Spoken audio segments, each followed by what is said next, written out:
Selamat berjumpa kembali di channel Obaja Borneo channel 128.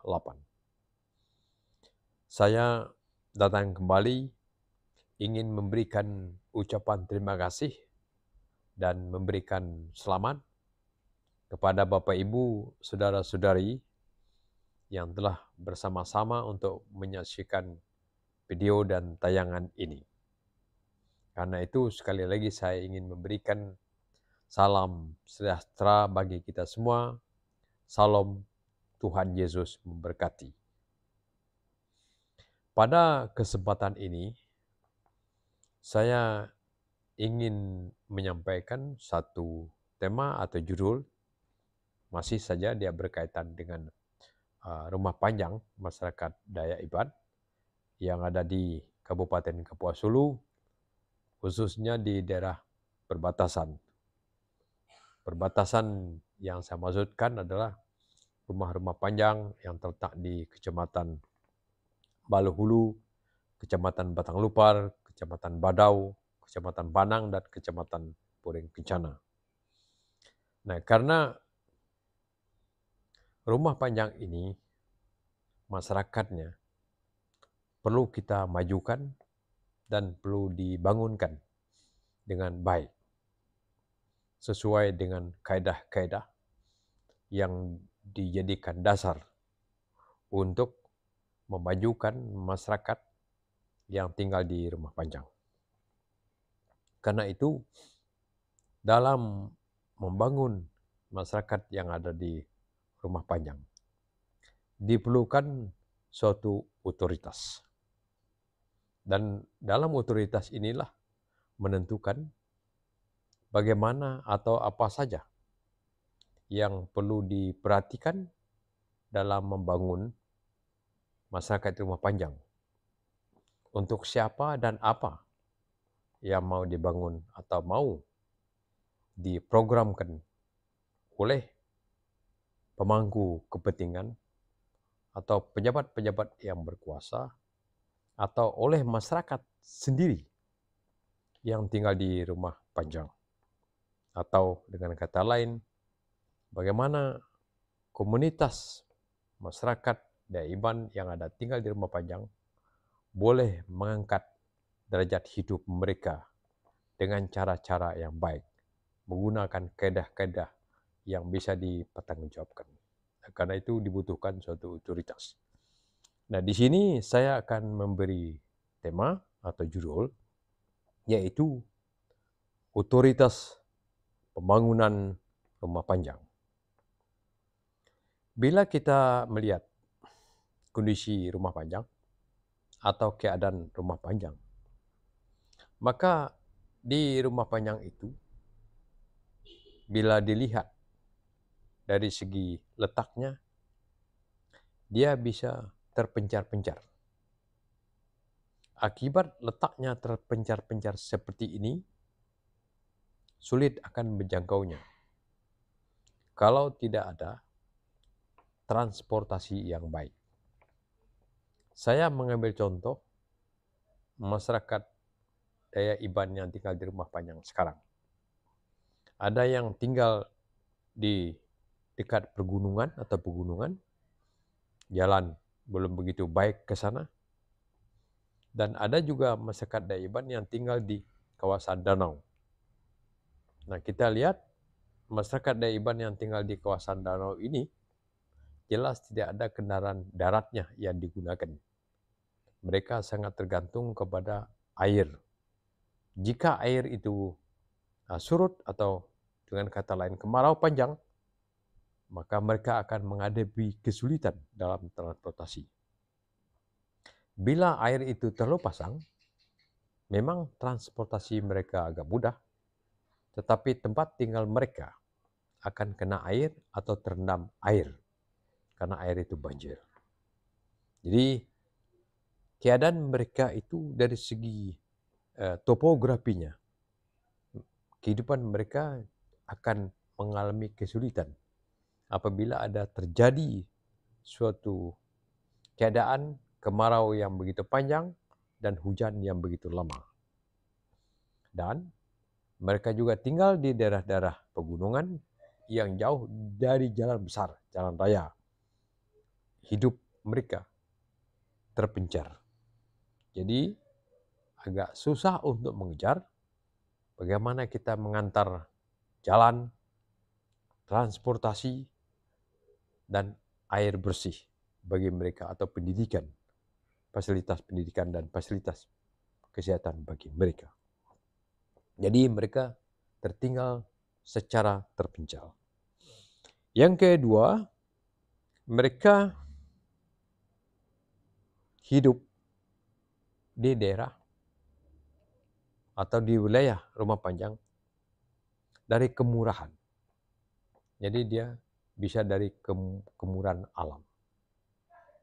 Namun demikian, kemurahan alam juga bisa membawa bencana bagi mereka. Misal saya ambil contoh di danau.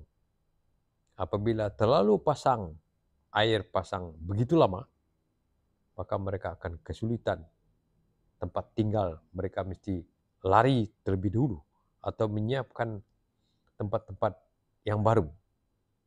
Tapi kalau musim kering, mereka juga kesulitan untuk bepergian ke layanan pusat-pusat kesehatan atau pusat pendidikan. Bahkan mereka jauh dari pasar, sehingga untuk memperoleh konsumsi barang yang diperlukan bagi mereka, mereka bisa 2 hari atau 1 hari lewat jalan kaki atau menggunakan kendaraan tertentu. Jadi bisa jauh. Dan kita juga bisa melihat wilayah atau daerah rumah panjang atau keadaan rumah panjang mungkin terjadi ketidaklayakan kehidupan. Atau ada masyarakat kita yang tinggal di rumah panjang. Saya tidak menyangka ya, seandainya ada. Mudah-mudahan tidak ada. Seandainya ada masyarakat yang hidup tidak layak yang tinggal di rumah panjang. Karena yang kita inginkan adalah kita mau menggunakan otoritas dalam membangun rumah panjang agar masyarakat yang ada di rumah panjang itu maju. Jadi kalau ada data-data yang baik yang kita peroleh, data yang sebenarnya, maka itu bisa membantu kita atau masyarakat atau pemerintah untuk memperbaikinya supaya hidup mereka lebih baik. Nah, jadi kalau keadaan hidup mereka tidak layak, maka ke depan bagaimana hidup mereka bisa layak? Bapak Ibu yang saya hormati, otoritas pembangunan masyarakat di rumah panjang ini, dia memiliki pilar atau dia mesti bertunjangkan kepada 5 tunjangan atau 5 pilar. Jadi kalau kita ingin menggunakan otoritas pembangunan masyarakat di rumah panjang, maka dia mesti menggunakan 5 pilar. Pilar pertama itu adalah pilar fundamental. Dalam pilar fundamental ini, artinya kita menjadikan masyarakat yang ada di rumah panjang atau rumah panjang ini bisa memproduksi kebutuhan mereka secara memadai atau cukup, dan juga diarahkan supaya mereka bisa lebih dalam hal memproduksi. Jadi di samping mereka memenuhi kebutuhan mereka sendiri dalam batas-batas tertentu yang menggunakan sumber daya alam dalam rangka berproduksi, mereka juga bisa memasarkan hasil-hasil produksi itu sendiri. Paling tidak di sekitaran mereka, dan lebih luas lagi mungkin setingkat regional apabila lebih jauh dan lebih mampu, maka mereka bisa saja mengekspor dari hasil yang mereka kerjakan atau yang mereka produksi yang bertumpu pada sumber daya alam. Jadi dengan kata lain, pembangunan rumah panjang yang berpilarkan fundamental ini adalah menjadikan rumah panjang itu mampu untuk memenuhi kebutuhan mereka dalam batas tertentu. Selebihnya dipasarkan. Yang kedua, dia berpilarkan pilar kolosal. Jadi kalau otorita pembangunan masyarakat rumah panjang ini berpilarkan atau pilarnya kolosal, yaitu pembangunan yang dilakukan di rumah panjang itu. Dia bukan step by step atau dia tangga atau secara bertahap-tahap. Dia mesti secara besar-besaran dan bersama-sama. Makanya dia membutuhkan suatu rancangan yang memadai, menyeluruh dalam satu rumah panjang. Jadi pembangunannya adalah menyeluruh. Jadi dia bersamaan. Pendidikan, kesehatan, pertanian, misalnya tadi perumahan, jalan, listrik, air, dia sekaligus. Pendidikan, mereka keterampilan, dia bersamaan. Jadi dia pembangunan yang besar-besaran. Pembangunan yang besar-besaran seperti ini itu melibatkan berbagai pihak dan ada kesediaan untuk mengambil tanggung jawab pada peringkat-peringkat tertentu. Misalnya kesediaan dalam hal menyediakan lahan untuk keperluan bersama-sama atau mengangkat ekonomi pendidikan kesehatan pada suatu kawasan di rumah panjang tertentu. Boleh dia bergabung dengan rumah panjang yang lain supaya wilayahnya agak besar sedikit untuk menarik minat orang yang mau berinvest dan pemerintah yang ingin masuk dengan skala tertentu untuk mendukung pembangunan bersangkutan sehingga dia bisa membawa hasil yang lebih baik dan lebih banyak untuk membuka lapangan kerja yang lebih banyak lagi. Dan yang ketiga, pilar yang ketiga yaitu unit besar. Jadi kalau kita ingin membangun masyarakat atau membangun rumah panjang, kita mempertimbangkan atau memprediksi hal-hal yang terjadi di berbagai belahan bumi, belahan dunia, atau kejadian yang ada di sekitar dan regional atau internasional atau skala nasional. Jadi mesti dipertimbangkan. Kita tidak bisa lepas. Karena apa? Bisa saja terjadi krisis-krisis yang terjadi di luar yang akan membawa kesusahan atau kesulitan bagi kita. Saya ambil contoh. Misalnya di Amerika terjadi suatu krisis dan dia mengambil langkah tertentu, Amerika. Atau keadaan keuangan atau ekonomi Amerika memanas atau panas atau keuangannya menjadi kesulitan keuangan, maka mereka akan mengumpulkan kembali dana. Bagaimana mereka mengumpulkan kembali dana mereka? Tidak ada lain. Dia akan mengatur bunga bank sentral mereka. Apabila mereka akan naikkan suku bunga bank sentral Amerika, maka dolar-dolar yang berkeliaran di muka bumi ini, yang bertebaran di berbagai negara, akan kembali ke bank sentral Amerika. Akibatnya apa? Dolar akan tertarik kembali. Bagi suatu negara, dia akan kesulitan mendapatkan dolar. Dan dia akan kesulitan. Bagaimana dia bisa mendapatkannya? Bisa. tapi dia mencari lebih banyak lagi mata uang untuk menandingnya. Atau uang suatu negara, dia akan mencari lebih banyak lagi uang. Karena apa? Karena dolar yang beredar terbatas di pasaran dunia atau pasaran internasional. Kalau dolar dia terbatas, maka harganya akan naik. Dengan kata lain, kalau harga dolar naik, bagi Indonesia misalnya, rupiah akan naik. Kalau rupiah naik, tidak ada lain, harga di pasaran akan naik. Nah, bagaimana pembangunan tadi yang berlaku di Rumah Panjang? Misalnya tadi kita akan membangun pertanian di Rumah Panjang yang menggunakan rupiah tertentu.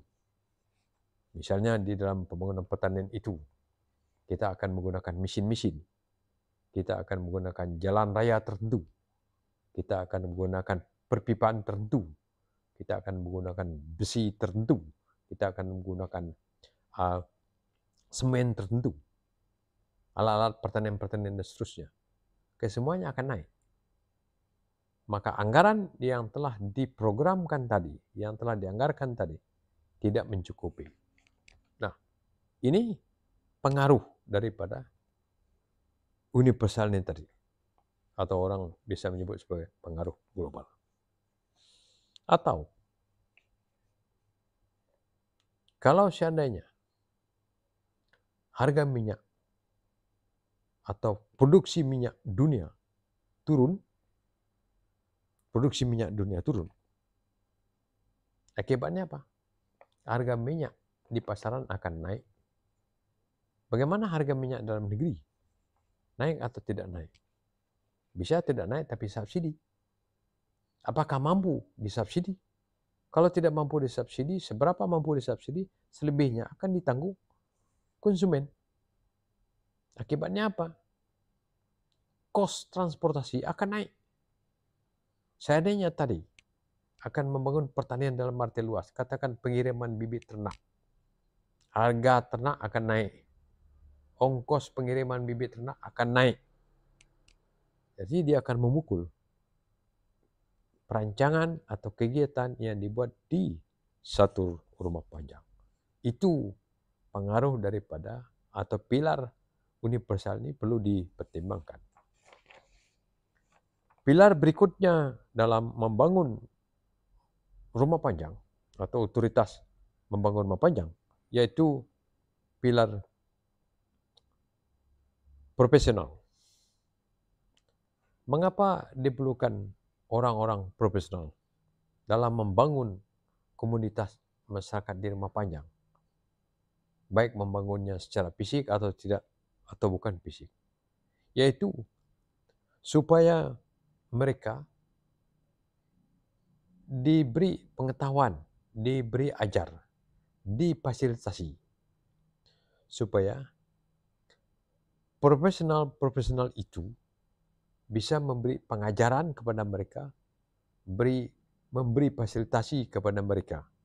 Pemerintah memberi fasilitasi secara profesional, dibantu oleh orang-orang yang profesional untuk bergabung bersama-sama dengan masyarakat yang ada di rumah panjang dalam menggunakan keterampilan dan pengetahuan yang baru serta penggunaan teknologi yang dipakai dalam hal pembangunan yang digunakan atau yang diperlukan di kawasan rumah panjang bersangkutan. Teknologi dalam hal pertanian, teknologi dalam hal pembuatan jalan raya, dalam hal peternakan yang digunakan, keterampilan dalam hal kelistrikan, keterampilan dalam hal pembangunan rumah, keterampilan dalam hal pertukangan, keterampilan dalam hal pemupukan, cara memupuk, itu keterampilan semua, penggunaan alat-alat, mesin-mesin pertanian. Jadi itu keterampilan mereka.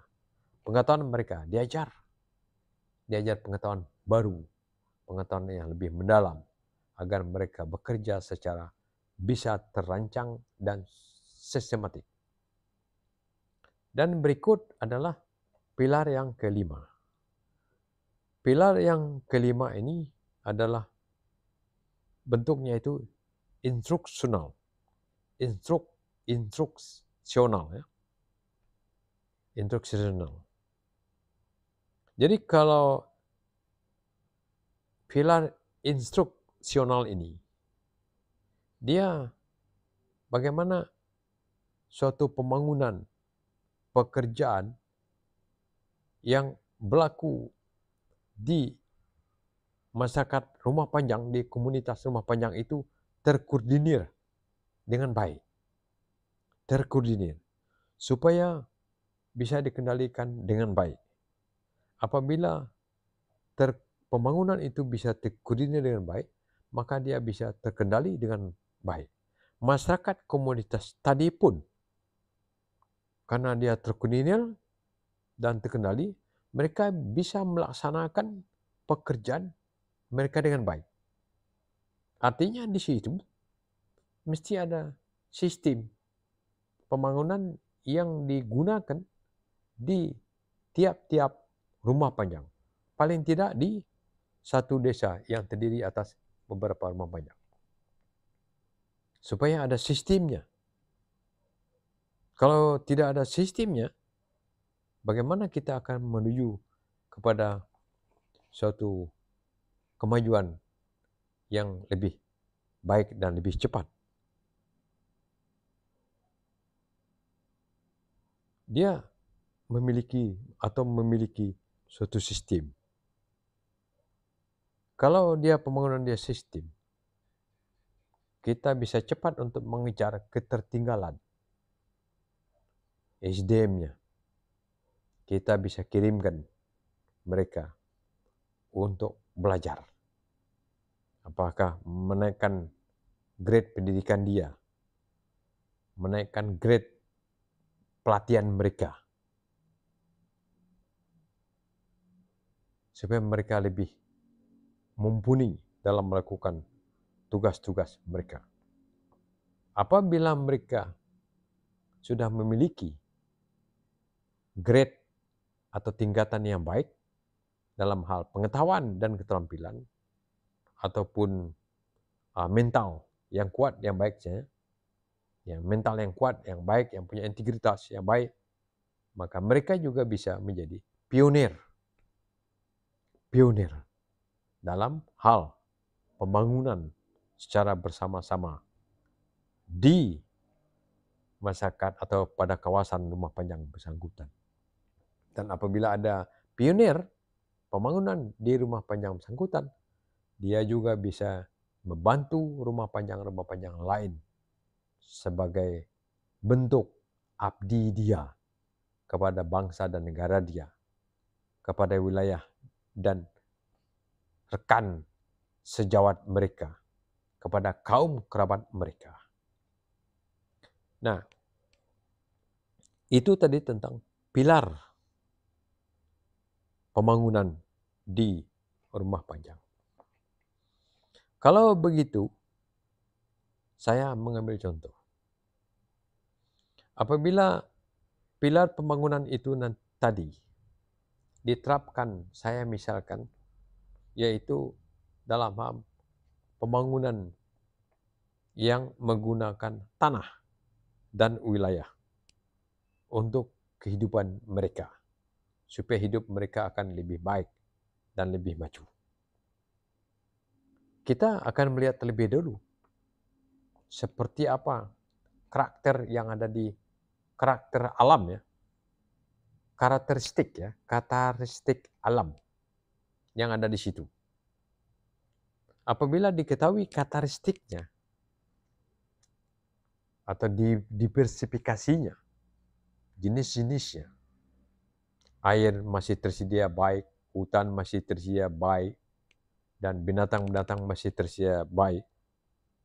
Kalau hutan tersedia baik atau akan dirancang apa, maka mungkin kita akan bicara tentang bagaimana industri kehutanan misalnya, atau industri pertanian misalnya. industri perikanan, industri peternakan. Ya kan? Apakah peternakan industri? Ya, orang mengatakan bukan, peternakan bukan industri. Industri. Karena dia membutuhkan makan. Makanya pembangunan itu dia paket. Sama dengan industri. Ada mesin, ada bahan bakunya, ada campurannya. Apa dengan apa. Sehingga dia bisa menghasilkan barang konsumsi atau barang masak. Demikian juga pembangunan ini tadi. Dia macam industri. Dia saling kait-mengkait sehingga bisa menghasilkan pada produk akhir yang diperlukan langsung. Atau bisa juga dia dijadikan sebagai bahan dasar untuk apa.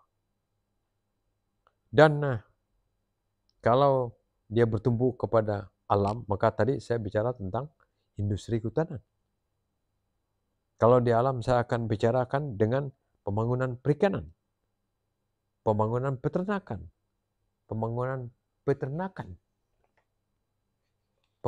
perikanan, pembangunan pertanian, misalnya pertanian pangan dan sayur-sayuran, buah-buahan.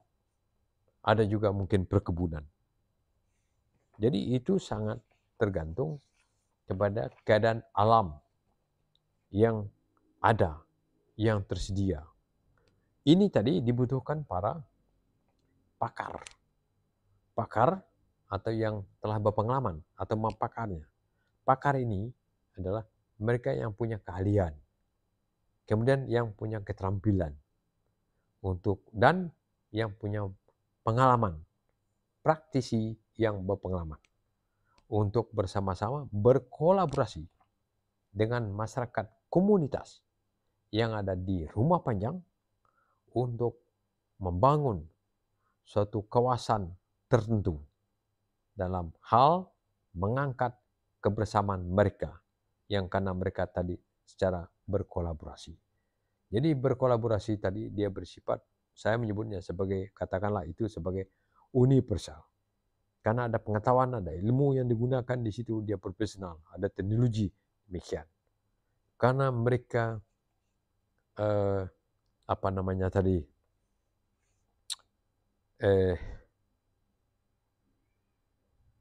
profesional tadi, dia bersama-sama menggunakan ilmu pengetahuan, keterampilan yang baik, manajemen yang baik, teknologi yang baik, yang mumpuni.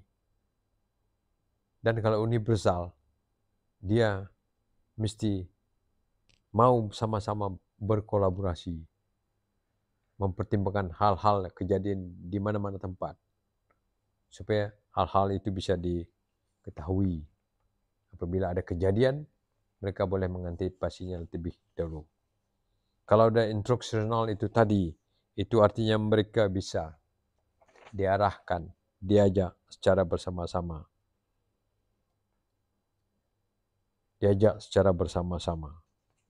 Untuk membangun, berkolaborasi secara bersama-sama. Nah, dengan demikian, kalau kita memperhatikan otoritas pembangunan masyarakat di Rumah Panjang, memperhatikan hal-hal itu tadi. Bagaimana pilar dia, bagaimana kondisi daerah mereka, dan apa yang mesti dikerjakan berikutnya bagi mengangkat kehidupan mereka, kehidupan masyarakat yang ada di Rumah Panjang. Tapi menurut saya hal-hal yang dipentingkan itu adalah sumber daya manusia. Karena sumber daya manusia ini itu sangat penting sekali. Karena sumber daya manusia, manusialah sebagai perancang. Manusialah yang akan membawa perubahan. Dan manusialah yang akan bertanggung jawab. Manusialah yang akan mengajak. Manusialah yang akan melayan. Manusia sesamalah akan melaksanakan secara bersama-sama. Dan dia mempertanggungjawabkan mengendalikan, dan manusialah yang mau bersama-sama untuk kerjasama. Jadi, otoritas pembangunan di rumah panjang ini bisa berjalan dengan baik apabila masing-masing pihak yang terlibat mengambil tanggung jawabnya dan melaksanakan dengan baik dan bertanggung jawab, dan didukung dengan pengetahuan dan keterampilan serta manajemen yang baik. Itu cara kita untuk mengangkat kehidupan masyarakat di rumah panjang. Demikian hal ini dapat saya sampaikan.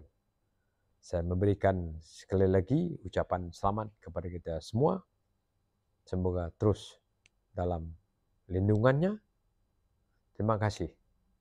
Salam, Tuhan Yesus memberkati.